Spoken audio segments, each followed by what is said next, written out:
Bonjour Ange. Bonjour Thérèse. Qu'est-ce qui est bon et utile à savoir sur la prédestination? Belle question Thérèse, question importante qui me permet donc effectivement euh, de faire un nouveau entretien avec toi sur la question fondamentale de la prédestination.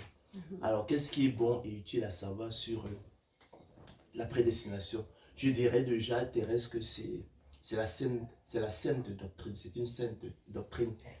C'est pas une invention, c'est une sainte doctrine en ce sens que l'Éternel nous l'enseigne, le Saint-Esprit nous l'enseigne à travers effectivement les Écritures.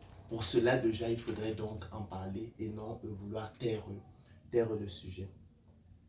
Elle nous enseigne la prédestination à renoncer à l'impiété et à vivre dans le temps présent selon la justice,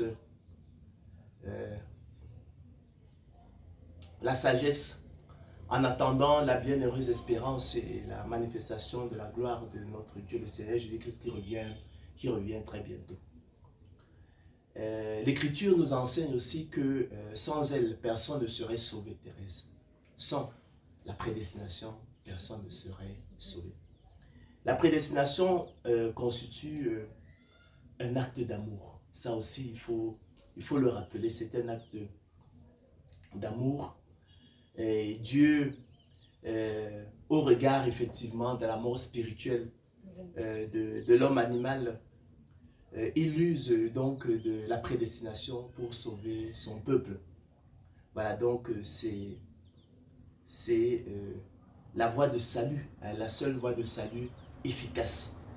Tu sais que nous ne serons sauvés devant Dieu par les œuvres de la loi. Elle nous parle donc de la justice sans les œuvres. Elle nous parle de l'élection de la grâce. Un Dieu considérant effectivement la mort spirituelle de l'homme. Tu sais que par nature, nous étions comme des enfants, nous étions des enfants de colère.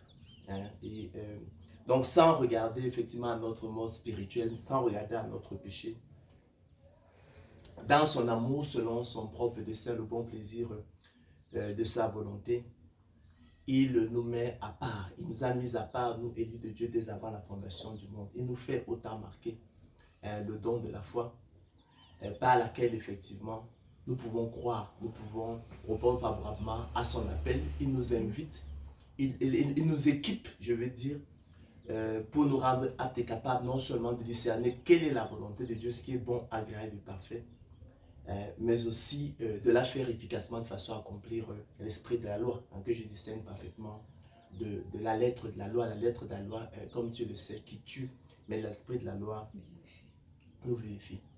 Dieu a voulu que le peuple de Dieu, nous sachions ces choses qu'il nous a données par sa grâce, qu'elles soient pour nous une consolation éternelle, une bonne espérance et un puissant encouragement pour que notre exode spirituel ne soit pas très agité.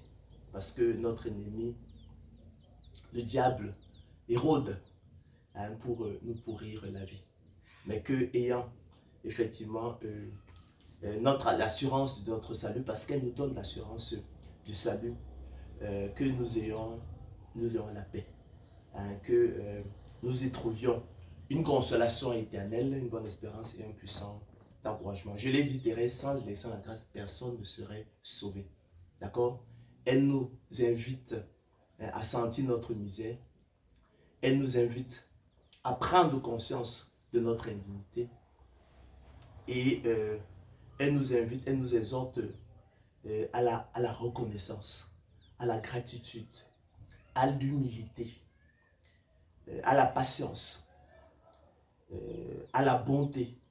Je crois que l'apôtre Pierre, dans l'une de ses épîtres, dira, comme des élus de Dieu saints et bien-aimés, revêtez-vous d'entrailles de miséricorde, de bonté et d'humilité, et soyez reconnaissants,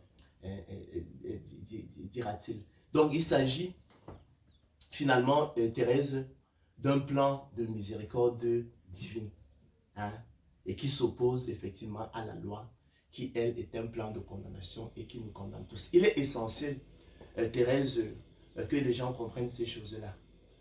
nous en parlons. Peut-être certains s'imaginent que ce sont des blagues. Je reconnais qu'il s'agit de choses que l'œil n'a point entendu, que l'oreille, que l'œil n'a point, ce sont des choses que l'œil n'a point vues, que l'oreille n'a point entendu et qui ne sont point montées au cœur de l'homme. Des choses que Dieu a préparées pour ceux qui l'aiment, il nous les a révélées par l'Esprit dans sa parole, afin que nous connaissions effectivement les choses qu'il nous a données par sa grâce. Qu'elle soit pour nous une consolation éternelle, je l'ai dit, une bonne espérance et un puissant encouragement. Et comme j'aime à le dire, toi qui nous écoutes, toi qui écoutes cet entretien, si tu parcours les Écritures sans discerner les desseins de l'élection de Dieu, la prédestination des œuvres de Dieu au salut, crois-moi, tu passes à côté de l'essentiel et tu n'as malheureusement rien compris. Je me lasse donc point, Thérèse, de vous d'entretenir le peuple de Dieu sur ces choses dans lesquelles il y a des points difficiles à comprendre. Mais comme le dirait l'apôtre Paul, cela est salutaire. Faudrait que tu t'appropries de ta prédestination au salut. Sans prédestination des œuvres de Dieu au salut, personne ne serait sauvé. La prédestination, enfin Thérèse, est selon le bon plaisir de la volonté de Dieu. Ça aussi, il faudrait le comprendre. En conséquence, elle déclare la foi, l'acceptation du don de la foi, la piété, les bonnes œuvres, le bien des élus de Dieu, absolument inutile dans le choix souverain et discrétionnaire de Dieu qui les précède. Autrement dit, toutes ces choses honorables ne sont pas la cause du choix souverain et discrétionnaire de Dieu qui les précède, mais la conséquence et le fruit. Elles n'entrèrent nullement en ligne de compte dans le choix souverain et discrétionnaire de Dieu qui les précède. D'accord? Donc, il n'y a pas de place pour les mérites. Elle exclut les mérites. La prédestination exclut toute idée de mérite. Si nous autres, nous pouvons croire au Seigneur Jésus-Christ, si nous, élus de Dieu, nous pouvons répondre favorablement à l'appel du Seigneur Jésus-Christ, c'est simplement parce que il nous a fait autant marquer, il nous fait le don de la foi.